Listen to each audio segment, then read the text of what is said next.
इस ऑक्शन 87.4 करोड़ रुपए फ्रेंचाइजीज ने लगाए हैं कुल मिला के 48 इंडियन खिलाड़ियों को टारगेट करने के लिए, पर एक्चुअली में उनमें सिर्फ 9 कैप्ड खिलाड़ी हैं। 39 अनकैप्ड प्लेयर्स इस ऑक्शन में साइन हुए हैं for a worth of 63.25 crore रुपए। भाई साहब, वो टाइम बीत गया जब विदेशी खिलाड़ियों को देखकर हमारे सारे फ्रेंचाइज ओनर्स का पानी निकल जाता था। अब माहौल अलग है, अब फ्रेंचाइजेस को इंडियन माल पसंद आ रहे हैं, खासतौर पर छोटी उम्र वाले। तो आखिर कौन है ये लोग, कहां से आए हैं, कौन है ये लोग और क्या कमाल कर सकते हैं आपकी फेवरेट फ्रेंचाइजेस के लिए, चलिए जानते हैं आज की वीडियो में। शुरुआत करता हूं चेन्नई सुपर किंग्स टीम के यंग गन्स खिलाड़ियों से, क्योंकि सबसे ज्यादा लाइमलाइट तो इन्हीं के यंग खिलाड़ी लेकर गए हैं।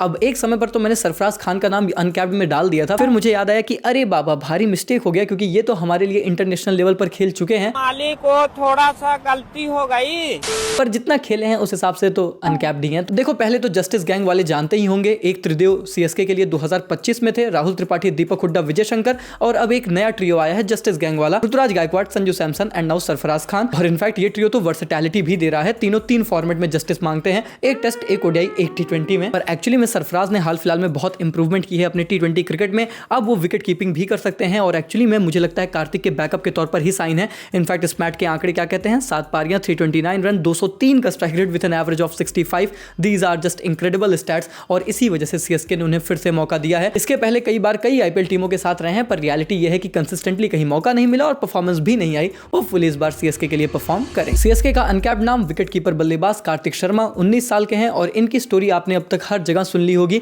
हालांकि हम लोगों ने आपको ऑक्शन के पहले ही इनकी स्टोरी सुनाई थी, बोला था कि टीमों को इनके पीछे जाना चाहिए। सीएसके गई है with an heavy amount of 14.2 crore, और मुझे लगता है कि जैसे वो WWE अगर आप देखते हो तो पॉल हेमन ने अभी हाल फिलहाल में द विजन बनाया है, मुझे लगता है कि सीएसके ने भी ना अपना एक विजन बनाया है, जिसमें उन्हें लगता है कि Kartik Sharma could be their potential superstar, क्योंकि एक मिडिल ऑर्डर का खिलाड़ी जो नंबर 4 पर लगातार राजस्थान के लिए खेलता है, उनके आंकड़े बहुत अच्छे हैं स्मैट में। अगर आप 2 सीजन मिलाकर देखोगे तो 11 पारियों में 334 run with an strike rate of 162, और इनफैक्ट उन्होंने शेरे पंजाब टी20 में भी जब 2024 में खेला तो 457 रन बनाए 10 पारियों में with an strike rate of 168। Overall CSK को यह लगता है कि वो कार्तिक शर्मा को एक्चुअली में रिप्लेसमेंट बना सकते हैं एमएस धोनी का, और अगर आप किसी 19 साल के युवा पर इतनी बड़ी रिस्पॉन्सिबिलिटी दे रहे हो, इसका मतलब यह है कि आपने उनके बारे में भारी रिसर्च की होगी। So I am definitely very excited to watch out Kartik in IPL 2026, और देखते हैं कि सीएसके के लिए क्या टेबल पर लेकर आ रहे हैं। इसके बाद है सीएसके के पास Zakary Foulkes and definitely a New Zealand bowling allrounder, तो मुझे लगता है स्टेफन फ्लेमिंग एकेडमी से एक और एंट्री यहां पर हुई है।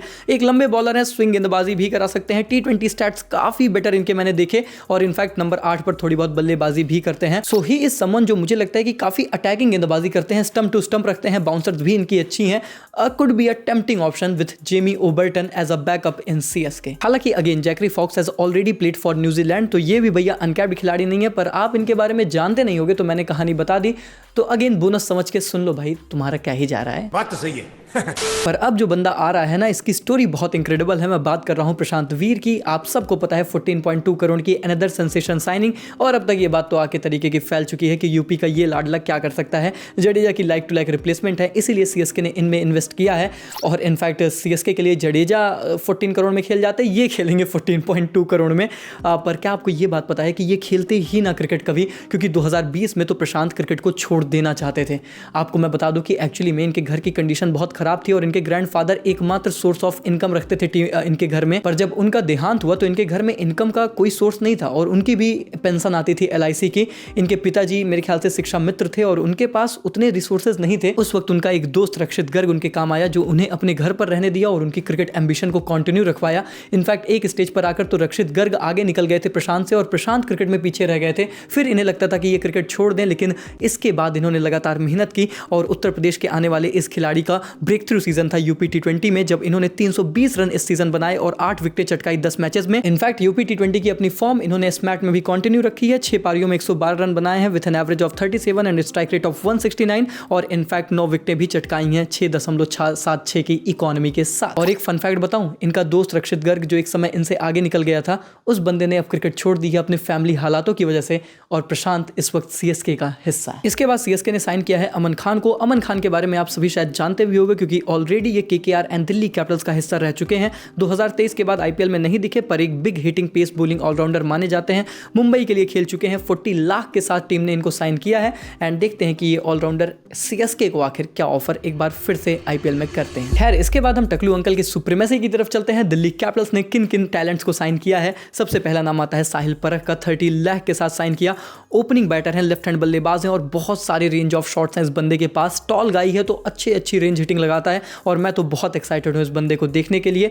इसके बाद आते हैं आकिब नबीदार। 8.4 करोड़ की आकिब की स्टोरी तो हम सब जानते हैं। जम्मू कश्मीर से आते हो ना आप, तो आपके लिए इतना आसान नहीं होता क्रिकेट में ब्रेक थ्रू करना, पर हाल फिलहाल में जितनी भी पेस सेंसेशन जम्मू से आ रही है ना, ये बताया जा रहा है हमें कि शायद जम्मू ना वो इंडिया में पेस फैक्ट्री बना रही है। कमाल के पावर प्ले गेंदबाज हैं, गेंद को दोनों तरफ स्विंग करा सकते हैं और डेथ ओवर्स में भी यॉर्कर्स डालने की एबिलिटीज रखते हैं। इनफैक्ट बल्लेबाजी भी ये इतनी बुरी नहीं करते, lower down the order hitting भी कर सकते हैं। स्मैट में हाईएस्ट विकेट टेकर हैं within 7 innings and 15 wicket.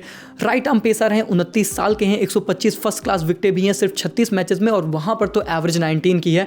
तो टेस्ट तो बहुत अच्छा खेलते हैं, टी20 में भी एबिलिटी है और टी20 में अगर आप टोटल देखेंगे तो 34 मैचेस में 43 विकेट हैं, इकॉनमी भी 8 के कम ही है। तो भाई, अगर किसी की स्ट्रगलिंग स्टोरी ने मुझे सबसे ज़्यादा इंस्पायर किया है इस ऑक्शन में तो वो आकिब नबी की ही रही है। मैं पढ़ रहा था ESPN के साथ एक इन्होंने इंटरव्यू दिया था और बोला था यार कि इतनी बार रिजेक्ट हो चुका हूं ना आईपीएल ऑक्शन में कि अब फर्क नहीं पड़ता। हालांकि ये साल थोड़ा डिफरेंट फील हो रहा है और ये साल डिफरेंट रहा है आकिब के लिए, क्योंकि इन्होंने स्टोरी लिखी है from being unsold again and again and again, from being a failure again and again and again.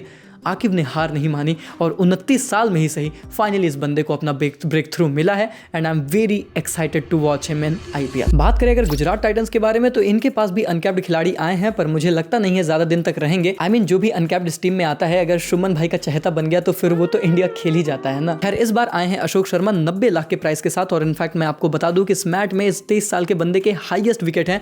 In fact Rajasthan का इसके पहले हिस्सा भी रह चुके थे पर मौके नहीं मिले। रेगुलर बंदा 140 किलोमीटर प्रति घंटा की रफ्तार से गेंदबाजी कर सकता है। इस बंदे के पास हैवी बॉल है। ये जो बल्लेबाज फेस कर चुके हैं इन्हें, वो कहते हैं कि भाई खेलना और ज्यादा मुश्किल हो जाता है। इनफैक्ट आप इसी से समझ लो कि राजस्थान ने इन्हें खुद ही निकाला था इस सीजन के पहले और उसके बाद खुद ही बिड करने गए। खरीदा था इनको 30 लाख में, इनके पास 30 लाख में रिटेन करने का ऑप्शन था पर रिलीज किया और उसके बाद बिड करने चले गए 70 लाख तक। ये खुद ही बता देता है ना कि अपने आप में इस बंदे की कहानी है। तो मजा आएगा देखने में कि अशोक भाई इस बार गुजरात के लिए क्या तबाही मचाते हैं। खैर, इसके बाद आते हैं पृथ्वीराज यर्रा। 30 लाख के साथ टीम ने साइन किया है। लेफ्ट आर्म मीडियम पेसर है, आंध्र से आते हैं और मैंने सुना है कि इनके पास विकेट टेकिंग एबिलिटी काफ़ी ज़्यादा है। तो एक लेफ्ट आर्म पेसर जो कि गुजरात के पास है, लेट्स सी परफॉर्मेंस कैसी आती है। और अब बात कर लेते हैं केकेआर की, जिन्होंने भी काफ़ी सारे अनकैप्ड खिलाड़ियों को मौका दिया है। हैदराबाद से कम ही सबने दिया है पर इन्होंने भी दिया है। पहला नाम है 3 करोड़ की साइनिंग तेजस्वी दहिया का, जो कि एक्चुअली में एक विकेट कीपर फिनिशर है और मुझे लगता है कि केकेआर की यूनिट में एक बहुत अंडररेटेड नाम है जिसे आप कंसीडर नहीं कर रहे हो, पर ये बंदा भी ना एक सुपरस्टार बन सकता है। बहुत इंक्रेडिबल स्टोरी है। पिछले सीजन ऑक्शन में अनसोल्ड हो गए थे ना, तो फिर ये बड़े डिसअपॉइंटेड थे, चले गए अपने कोच के पास इंदौर उन्होंने इनको जंगल भेज दिया। लिटरली भाई जंगल में भेज दिया था जहां पर ये सिर्फ 6 हिटिंग प्रैक्टिस किया करते थे और 1 साल तक निरंतर इस खिलाड़ी ने एग्जैक्टली अपने 6 हिटिंग एबिलिटीज पर काम किया, जहां पर इनके कोच सिर्फ 1 घंटा इनको अपने फोन इस्तेमाल करने का मौका देते थे। तो आप समझ सकते हो कि भाई कितने स्ट्रिक्ट कोच हैं। और इनफैक्ट जो इनके कोच है ना, वो जीजी साहब के भी कोच रह चुके हैं, इसीलिए तो ये केकेआर में आए हैं और हो सकता है बहुत जल्द इंडियन टीम में भी आ जाए। खैर, बंदा आ जाएगा अपनी परफॉर्मेंस के भी बल पर, क्योंकि इसके बाद जब ये DPL 2025 खेलते हैं तो 10 पारियों में 339 run with an average of 48 and strike rate of 190 इन्होंने बनाया। और भाई इस बंदे की फिनिशिंग एबिलिटीज काफ़ी कमाल की हैं। स्मैट में भी 4 पारियों में 113 run with an average of 56 and strike rate of 168 बना चुके हैं। तो केकेआर को एक अपना सुपरस्टार मिल गया है, ऐसा फील होता है। इसके बाद केकेआर के पास है सार्थक रंजन और इनकी थोड़ी सी कंट्रोवर्शियल स्टोरी है। एक्चुअली इनके पिताजी की है। मैं आपको बता दूं कि इनके पापा कोई और नहीं बल्कि पप्पू यादव हैं। और अगर आप नॉर्थ से आते हैं तो आपको पता होगा कि ये MP रह चुके हैं, बिहार के काफ़ी फेमस जाना माना नाम है। बाकी ज़्यादा कुछ नहीं बोलूँगा, तुम्हें पता है विवाद हो जाएगा। कुछ बोलूँगा तो कितना विवाद हो जाएगा।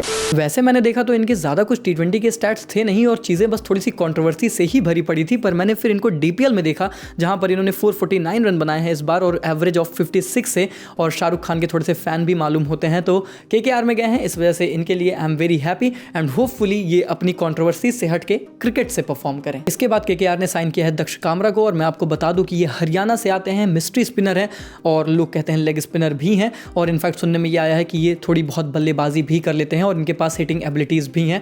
हालांकि सोशल मीडिया पर आप जाओगे, आप किसी क्रिकेट की वेबसाइट पर जाओगे, अलग अलग जगह अलग अलग बातें हैं। कोई कहता है हैदराबाद से, कोई कहता है ऑफ स्पिन डालते हैं, पर जितना मैंने इनका खुद का इंटरव्यू पढ़ा उसमें तो यही लिखा था कि भैया लेग स्पिनर है, मिस्ट्री स्पिनर है। तो देखते हैं कि आखिर केकेआर के लिए ये क्या मिस्ट्री लेकर आएंगे। कुछ लोग तो ऑलरेडी भैया वरुण चक्रवर्ती का कंपटीशन भी बना दिए हैं। इसके अलावा मेरे भाई कार्तिक त्यागी को तो आप जानते ही हो, ये तो फेमस सुपरस्टार हैं। प्रशांत सोलंकी की बात कर लेता हूं, और ये भी एक ऐसा बंदा है केकेआर में जो सीएसके एकेडमी से ही आया है। मैंने तो एक ट्रेंड नोटिस किया कि केकेआर वालों ने तो सीएसके वाले वो 2024 वाले धड़ल्ले से भर लिए हैं। Matheesha Pathirana, Mustafizur Rahman, Rahul Tripathi, Rachin Ravindra and now Prashant Solanki, who has also been part of CSK earlier. Right arm leg break गेंदबाज है, और मैंने सुना है कि महाराष्ट्र T20 लीग में इन्होंने अच्छा किया था। हालांकि ज्यादा कुछ इनके बारे में कलेक्ट नहीं हुआ। एंड इसके बाद बात हो लखनऊ के बारे में, तो भाई लखनऊ के लिए सबसे पहले आए हैं अक्षत रघुवंशी। 2.2 करोड़ रुपए लगाए हैं लखनऊ ने, और लखनऊ ने किसी पर पैसे लगाए हो तो तुम समझ जाओ कि बढ़िया ही होगा। एंड 2.6 करोड़ में मुकुल चौधरी को विकेट कीपर बल्लेबाज के तौर पर एलएसजी ने उठाया है। और मैं आपको बता दूं कि ये उसी जयपुर एकेडमी से आते हैं जिससे कार्तिक शर्मा और अशोक शर्मा आते हैं। तो शर्मा सुप्रीमेसी में चौधरी साहब भी आ चुके हैं, और राजस्थान अंडर 23 में इस सीजन इन्होंने 617 रन बनाए थे विद एन एवरेज ऑफ 102, और टूर्नामेंट में सबसे ज़्यादा छक्के भी लगाए थे। तो छक्का ये बंदा भी छुड़ा सकता है। इसके बाद लखनऊ ने नमन तिवारी को भी साइन किया है, और मेरे लिए तो सबसे ज़्यादा खुशी की बात यही है ना, मतलब तिवारी सुप्रीमेसी देखने को मिल रही है। एक हमारे राहुल त्रिपाठी हैं और दूसरे हमारे नमन त्रिपाठी या तिवारी जो भी कह लो। तो ऐसा उत्कर्ष त्रिपाठी को ये सब सुन के बहुत अच्छा लगता है। बताओ कैसा नीच आदमी है, जात पात पे उतर आया है। नमन भाई को लखनऊ ने 1 करोड़ में अपना बनाया है। लेफ्ट आर्म पेसर है और 3rd हाईएस्ट विकेट टेकर थे यूपी T20 लीग में। तो इस बंदे ने भी हाल फिलहाल में काफी अच्छा किया था, तो उसी का फल लखनऊ ने एक यूपी के पेसर को दिया है। बाकी गेंदबाज था तो फिर लखनऊ में होना तो लाजमी ही था। जिस दिन मेरा आईपीएल खेलने का मन करेगा ना, उस दिन मैं गोयनका साहब के ऑफिस के सामने जाके 2-4 तेज गेंदबाजी कर दूंगा।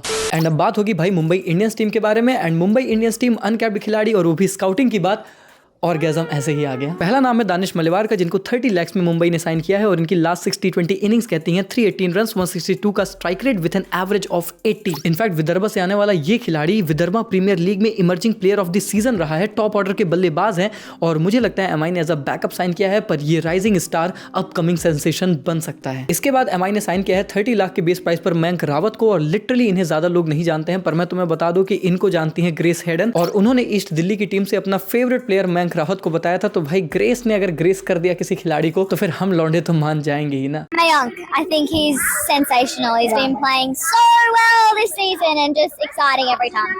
भाई बंदा ऑलराउंडर है, हार्ड हिटिंग करता है एज अ फिनिशर, और उसी के साथ ऑफ स्पिन भी डाल सकता है। और इनकी काबिलियत जाननी है तो हिटिंग एबिलिटीज ऐसे ही देख लो कि साउथ दिल्ली के अगेंस्ट 20th ओवर में बदोनी साहब सामने आ गए थे, और उनको एक ही ओवर में 5 छक्के भाई ने जड़ दिए थे। इनफैक्ट एमआई की नजर इन पर काफी समय से थी, और 2023 में ये एमआई का ट्रायल भी दे चुके थे। तो एमआई ने इन्वेस्ट करके खिलाड़ी को एक्वायर किया है, ऐसे कोई हवा में तीर नहीं चलाते अपने आकाश भाई। इसके बाद जिस अथर्व अंकोलकर को मुंबई जैसी महंगी टीम ने इतने सस्ते बेस प्राइस पर उठाया है, मैं आपको बता दूं कि वो मुंबई T20 लीग के मोस्ट एक्सपेंसिव पिक रह चुके हैं। काफी अच्छे हैंडी लेफ्ट हैंड बल्लेबाज हैं, और लेफ्ट आर्म स्पिन काफी अच्छी डालते हैं, और इस लेफ्ट आर्म स्पिन की वजह से इन्होंने अपना नाम काफी हद तक बनाया है। और इनफैक्ट मैं आपको बता दूं कि इनके जो पिताजी रहे हैं शायद वो भी क्लब क्रिकेट मुंबई के लिए खेल चुके हैं। So he has a rich history of cricket, और अब फाइनली इन्हें आईपीएल में भी मौका मिल रहा है। एंड इसके बाद मुंबई ने साइन किया है मोहम्मद इजहार को, again at a base price, और ऐसी इंक्रेडिबल स्टोरीज ही तो आईपीएल को इतना ज्यादा प्राउड फील कराती हैं, where talent actually meets opportunity.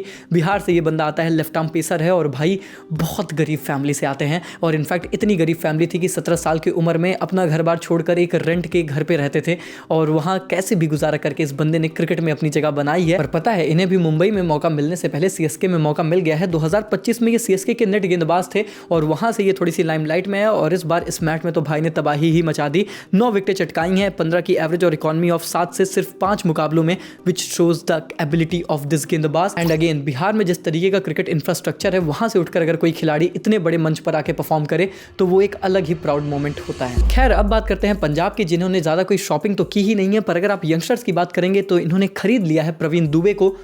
Actually फिर से खरीद लिया है, क्योंकि ऑलरेडी इस टीम का 30 लाख में ही हिस्सा थे, रिलीज कर दिया, ऑक्शन में गए और 30 लाख में फिर से खरीद लिया। और पता है ये बड़ी स्टोरी नहीं है, इससे भी बड़ी स्टोरी तो ये है कि रिकी पॉन्टिंग जहां जहां होते हैं प्रवीण दुबे वहां आते हैं। पहले रिकी पॉन्टिंग दिल्ली में थे तो वहां थे, फिर वहां से वो पंजाब में आए तो यहां आ गए। आई मीन ऑसीज खिलाड़ी तो ऐसे ही बदनाम है, रिकी पॉन्टिंग का असली कनेक्शन तो प्रवीण भाई के साथ बैठ गया है। खैर प्रवीण भाई लेग स्पिन डालने के लिए जाने जाते हैं, इनकी गुगली काफी इफेक्टिव मानी जाती है, मिडिल ओवर्स में अच्छे कंट्रोल के साथ गेंदबाजी कर सकते हैं और माना जाता है कि काफी इफेक्टिव बल्लेबाजी भी कर सकते हैं, पर आईपीएल में अभी तक उतना इंपैक्ट दिखा नहीं है। एंड देन नाम आता है विशाल निषाद का, वही नाम जो गोरखपुर उत्तर प्रदेश से आते हैं, जिनकी मिस्ट्री स्पिन के बारे में बहुत चर्चाएं होनी चाहिए थी, पर एक्चुअली में चर्चा हो रही है उस खिलाड़ी के अपीयरेंस की, उस खिलाड़ी के बोलने के तरीके की। मैंने पंजाब किंग्स की अनाउंसमेंट पोस्ट उठाकर देखी, लिटरली लोगों ने इतना मजाक बना रखा है कि भाई इसे तो बोलने का तरीका नहीं है, ये क्या क्रिकेट खेलेगा। अब वही बात है ना भाई कि 2 GB डेटा रोज मिल जाता है तो कहीं ना कहीं तो खर्च करना ही है ना, इसीलिए टाइप करना बड़ा आसान फील होता है। भाई लोग ये नहीं देख रहे हैं कि वो कितने गरीब परिवार से आता है, कितनी लिमिटेड फैसिलिटीज के साथ बंदा उठकर यहां तक आया है, उत्तर प्रदेश T20 लीग में कमाल की परफॉर्मेंस की थी, मिस्ट्री स्पिन लेकर आते हैं, बहुत रॉ खिलाड़ी हैं लेकिन डेफिनेटली ग्रूम किए जा सकते हैं। पर वही बात है कि जिन चूतियों को मजाक उड़ाना है वो सिर्फ मजाक उड़ाएंगे, but I am so happy for Vishal और मैं जेन्युइनली होप करता हूं कि बंदे का सीजन बहुत अच्छा जाए। And in fact I really appreciate Punjab Kings कि उन्होंने इस टैलेंट को मौका दिया है। राजस्थान की बात करते हैं तो ऑलरेडी इनके पास ओपनर्स बहुत डिस्ट्रक्टिव थे and now they have signed Aman Rao with an base price of 30 lakh. Hyderabad से आता है बंदा और बहुत ही डिस्ट्रक्टिव टॉप ऑर्डर का बल्लेबाज है। इनफैक्ट इस बंदे की स्ट्रोक मेकिंग अगर आप देखोगे तो आप बहुत इंप्रेस होगे अगर इन्हें आईपीएल में मौका मिलता है। इसके बाद रवि सिंह विकेट कीपर बल्लेबाज है राजस्थान का, and let me just tell you कि भाई के लगभग 170 के स्ट्राइक रेट है, स्मैट का 160 प्लस का स्ट्राइक रेट था यूपी T20 लीग में। मिडिल ऑर्डर में बल्लेबाजी करते हैं, लेफ्ट हैंड बल्लेबाज है और भाई पिकअप शॉट इस बंदे का भी काफी अच्छा है एंड मुझे लगता है कि मिडिल ऑर्डर में एक फिनिशर के तौर पर अच्छा खिलाड़ी मिला है। बाकी कुलदीप सेन को तो आप जानते ही हो। सुशांत मिश्रा की बात करूं राजस्थान में तो लेफ्ट आर्म पेसर है, झारखंड से आता है और सुना था मैंने कि अंडर 19 एशिया कप में भाई ने काफी अच्छा किया था, अफगानिस्तान के खिलाफ 5 विकेट हॉल भी ली थी और इस सीजन स्मैट में भी भाई रेगुलर 140 प्लस हिट कर रहा है और इनफैक्ट आई थिंक 9 पारियों में 18 विकेट भी भाई ने चटका रखी है। यश राज पुंजा की बात करूं तो एक लेग स्पिनर है, कर्नाटक से, लंबे गेंदबाज हैं और नेट बॉलर रह चुके हैं राजस्थान रॉयल्स के। बिश्नोई के बैकअप मुझे लगते हैं एंड सुना है मैंने कि महाराजा T20 लीग में सेकंड हाईएस्ट विकेट टेकर भी थे और सुना है कि इनकी गुगली भी काफी इफेक्टिव है। अब इसके बाद विघ्नेश पुतुर को तो आप जानते ही हो, मुंबई इंडियंस का राइजिंग स्टार, अब राजस्थान रॉयल वाला बन गया है। लेकिन अगर ब्रिजेश शर्मा की बात करूं तो ये है बंगाल के मीडियम पेसर जिनके पास काफी ज्यादा वेरिएशंस हैं ऐसा मैंने सुना है और ये भी सुना है कि बंगाल T20 लीग में 7 पारियों में भाई ने 11 विकेट चटकाई भी थी। एंड इसके बाद बात हो आरसीबी टीम के बारे में तो आरसीबी के पास है जॉर्डन कॉक्स, ऑब्वियसली अनकैप्ड खिलाड़ी नहीं है पर इंग्लैंड के हैं, 75 lakh is just a steal. बस इतना बता रहा हूं, middle order wicket keeper as a hitter खेल सकते हैं आपकी टीम में, पर मोस्ट इंपॉर्टेंटली आपके लिए टिम डेविड और रोमारियो शेफर्ड का एक सस्ता बैकअप आपको मिल गया, पर जो इनको मिला है सात्विक देसवाल में, उनकी बात करते हैं। अब बहुत सी डोमिनेटिंग वेबसाइट्स में इनको कोई स्पिनर, कोई पेसर तो कोई टॉप ऑर्डर का बैटर बता रहा है, but let me just tell you कि ये पिछले 2 साल से as a net bowler RCB के साथ थे और ये एक लेफ्ट आर्म ऑर्थोडॉक्स गेंदबाज है और इनफैक्ट थोड़ी बहुत बैटिंग भी कर लेते हैं। सो सात्विक इस टीम को एक लेफ्ट आर्म रिस्ट स्पिन का ऑप्शन देंगे, उसके साथ लेफ्ट हैंड बैटर भी है, हैंडी हो सकते हैं एट नंबर 8 एंड 9, तो आपकी बैटिंग डेप्थ बढ़ाएंगे एंड डेफिनेटली अब बैकअप आपको मिल चुका है काफी अच्छे दामों में और स्पेशली आपके साथ जुड़े रहे हैं लंबे समय से तो आपकी टीम को, चिन्नास्वामी को बहुत अच्छे से समझते हैं। इसके बाद इस टीम ने विहान मल्होत्रा को साइन किया है और मैं आपको बता दूं कि विहान मल्होत्रा इक्वल्स टू शुभमन गिल, बस समझ नहीं आया कि जीटी में जाने से जगह आरसीबी में कैसे आ गए। वैसे तो ये लेफ्ट हैंड बैटर है पर भाई बिल्कुल शुभमन गिल स्टाइल बल्लेबाजी करता है, अगर आपने इनको मिरर कर दिया ना तो कोई बता नहीं पाएगा कि शुभमन खेल रहा है या फिर विहान। और सबसे इंटरेस्टिंग पॉइंट तो ये है कि शुभमन गिल के फैन भी हैं और शतक मारने के बाद सेलिब्रेशन भी वो शुभमन भाई वाला ही करते हैं। तो किंग के डेन में प्रिंस ना सही पर प्रिंस का फैन जरूर आ गया है। एंड इसके बाद आते हैं मंगेश यादव जिन पर 5.2 करोड़ आरसीबी ने लगाए हैं, तो कुछ सोच समझ के लगाया होगा। अब मैं आपको बता दूं कि 23 साल का ये लेफ्ट हैंड ऑलराउंडर एक लेफ्ट आर्म फास्ट गेंदबाजी करता है और इनकी सबसे बड़ी काबिलियत है इनकी बॉलिंग, क्योंकि मध्य प्रदेश प्रीमियर लीग में भाई साहब ने 6 पारियों में 14 विकेट चटकाई थी 12 की एवरेज के साथ और 3-4 विकेट हॉल लिए थे, जो इस बंदे की काबिलियत बताता है। लेफ्ट आर्म वेरिएशन है तो यश दयाल का बैकअप आपको चाहिए था एंड मंगेश यादव आपको मिल गया। टीम ने विकी ओस्टवाल को भी साइन किया है जो कि आईपीएल का रेगुलर हिस्सा रह चुके हैं, उतने कंसिस्टेंटली मौके नहीं मिलते। इसके पहले आई थिंक दिल्ली का पार्ट रहे थे। लेफ्ट आर्म ऑर्थोडॉक्स स्पिन गेंदबाजी करते हैं और इस बंदे की सबसे बड़ी काबिलियत है कि कंसिस्टेंटली एक लेंथ पे ना ये घंटों गेंदबाजी कर सकता है। सो काइंड ऑफ जडेजा की रिप्लेसमेंट है, पर जडेजा वाली टीम में नहीं है। पर मुझे लगता है कि कृणाल पांड्या की जगह Vicky Ostwal is a backup and in fact batting अभी उतनी अच्छी नहीं कर पाते हैं पर बैटिंग में ग्रूम किए जा सकते हैं, but for a backup at base price is definitely not a bad option. इसके बाद टीम ने कनिष्क चौहान को साइन किया है एंड अगेन इस टीम ने दिखाया कि इस टीम में स्काउटिंग में भी अब कमाल करने की काबिलियत है। ऑलराउंडर आते हैं, हरियाणा से ऑफ स्पिन डाल सकते हैं और लंबे लंबे छक्के लगाते हैं। बंदे का टेम्परामेंट बहुत अच्छा है। अंडर 19 में मैंने देखा था लिटरली एक मैच सेविंग नॉक इस बंदे ने अपने दम पर खेली थी हमारी टीम के लिए। सो कनिष्क तो यार डेफिनेटली एक बहुत ही क्वालिटी ऑलराउंडर टू इन्वेस्ट है और आरसीबी ने यहाँ पर अच्छी इन्वेस्टमेंट की है। And last but not the least बात होगी सनराइजर्स हैदराबाद टीम के बारे में। And all I can say कि भाई इतनी टीमों का मैंने अनकैप्ड खिलाड़ियों की पूरी कुंडली निकाली, पर इनकी निकालने में ना मेरी निकल गई। भाई बेस प्राइस पे इन्होंने जो अनकैप्ड उठाए हैं ना, बस यही एक्सप्लेन कर सकते हैं। खैर पहला नाम है सालिल अरोड़ा का और इनको मैं बहुत अच्छे से जानता हूं। विकेट कीपर बल्लेबाज काइंड ऑफ कार्तिक शर्मा ही हैं, पर भाई सिर्फ 1.5 करोड़ में हैदराबाद को मिल गए। That is a proper steel for this team, क्योंकि भाई के स्मैट 2025 के आंकड़े लिटरली भाई इनक्रेडिबल हैं। और जब मैं ये वीडियो रिकॉर्ड कर रहा हूं तो भाई ने ऑलरेडी स्मैट में 28 छक्के लगा दिए हैं इस सीजन। ये बताता है कि इस बंदे की काबिलियत कितनी ज्यादा है। तो for just 1.5 crore proper steel Hyderabad ने उठाई है। पर इसके बाद क्या उठाया है वो देखते हैं। जैक एडवर्ड्स को 3 करोड़ में उठाया है और ये तो हमारी ही सजेशन थे। जब मैंने अनकैप्ड खिलाड़ियों की टॉप 10 लिस्ट बनाई थी उसमें बोला था कि टीम्स अगर सस्ता कैमरॉन ग्रीन कहीं ढूंढ रही हैं, जैक एडवर्ड्स के पीछे जा सकती हैं। हैंडी ऑलराउंडर हैं और आपके लिए काफी अच्छी हिटिंग एबिलिटीज भी लेकर आते हैं विथ हिज मीडियम पेस। तो मुझे लगता है काफी अच्छे ऑप्शन है जिन्हें अच्छे तरीके से ग्रूम किया जा सकता है। इसके बाद टीम ने शिवांग कुमार को उठाया है जो कि मध्य प्रदेश से आते हैं। लेफ्ट आर्म चाइनामैन गेंदबाज है और मैंने सुना है कि इनकी गेंदबाजी काफी अच्छी है, लेकिन इसके साथ बहुत ही डिफेंसिव गेंदबाज हैं और clean hitter of the ball भी माने जाते हैं। तो देखना है कि हैदराबाद जो इतनी खुश हुई थी इनको इतने सस्ते में एक्वायर करने के बाद आखिर किस तरीके से आईपीएल 2026 में यूटिलाइज करेगी। अमित कुमार के बारे में मैंने बहुत ढूंढने की कोशिश की पर मुझे ज्यादा कुछ नहीं मिला है। एक ऑलराउंड एबिलिटीज के बारे में बस चीजें निकलकर सामने आई। तो वहीं पर ओंकार तुकाराम तारमाले के बारे में मैंने जाना कि भाई ये मुंबई के एक ऐसे ऑलराउंडर हैं जो कि टेनिस बॉल के सेंसेशन माने जाते हैं, पर ये एक बहुत ही टॉल पेसर है और उसको एक्स्ट्रा बाउंस मिलता है और इनफैक्ट ये बैटिंग में भी हार्ड हिटिंग एबिलिटीज रखते हैं। तो एक्चुअली में ये एक अच्छी स्काउटिंग बाई हो सकते हैं सनराइजर्स हैदराबाद की। वहीं पर अगर शाकिब हुसैन की बात की जाए तो भाई ये केकेआर के साथ थे पिछले साल, इस बार हैदराबाद टीम का हिस्सा बने हैं। 30 लाख के बेस प्राइस पर टीम ने उठाया है। अच्छे पेस और बाउंस के साथ बल्लेबाजों को परेशान कर सकते हैं। थोड़ा एक्सपेंसिव इकॉनमी है पर विकेट टेकिंग एबिलिटी रखते हैं और बिहार के लिए गेंदबाजी में ओपन करते हैं। इसके बाद प्रफुल्ल हिंजे भी एक हिट द डिक टॉल गेंदबाज है और इनके बारे में मैंने अच्छा ही सुना है। और रही बात क्रांस फुलेत्रा की, तो ये है इस टीम का एक बार फिर से बढ़िया बंदा। हैदराबाद के नेट बॉलर रहे हैं लास्ट सीजन और भाई साहब इन्होंने क्लासन तक को परेशान करके रखा था। क्लासन इस लेफ्ट आर्म रेस्ट स्पिनर को छक्के नहीं मार पा रहा था। वो क्लासन जो स्पिनर्स को देखकर तो वैसे भी कच्चा चबा जाता है। सौराष्ट्र से ये बंदा आता है और क्लासन खुद बहुत इंप्रेस हुए थे इनको लेकर और एक पॉडकास्ट में जाकर बोला था कि भाई इस बंदे को ना टीम को अपना बनाना चाहिए। लास्ट सीजन ही हैदराबाद बनाना चाहती थी पर इन्होंने ऑक्शन में रजिस्टर ही नहीं किया था। इस सीजन अपना बना लिया है और मैं उम्मीद कर रहा हूं कि क्रांस फुलेत्रा को इस सीजन अनलॉक भी कर सकती है हैदराबाद सामने वाली टीमों को सरप्राइज करने के लिए। तो फाइनली दोस्तों ये रही सारी टीमों के अनकैप्ड खिलाड़ियों की सारी जानकारी मैंने आप लोगों तक पहुंचा दी। अगेन भाई इस वीडियो में जो रिसर्च मेरे लगी है ना, मुझे पता है कि मेरी कितनी लगी है। अब उसके बदले मुझे आपसे ज़्यादा कुछ नहीं चाहिए, बस आपका सपोर्ट और आपका प्यार चाहिए। वो आप 2 तरीकों से दे सकते हो। वीडियो को लाइक कर दो, एम रखते हैं 15,000 लाइक्स का, और चैनल को नीचे से सब्सक्राइब करके फैमिली का हिस्सा बनाओ। अपने एक दोस्त के साथ, बस एक दोस्त के साथ इस वीडियो को शेयर करो और बोलो कि भाई अनकैप्ड खिलाड़ी के बारे में जानना था ना, अपनी टीम में कौन आया, भाई ने बता दिया है, देख ले, सब समझ जाएगा। बाकी मिलते हैं एक और टॉप नॉच आईपीएल एनालिसिस के साथ। तब तक के लिए take care, good bye, thank you so much.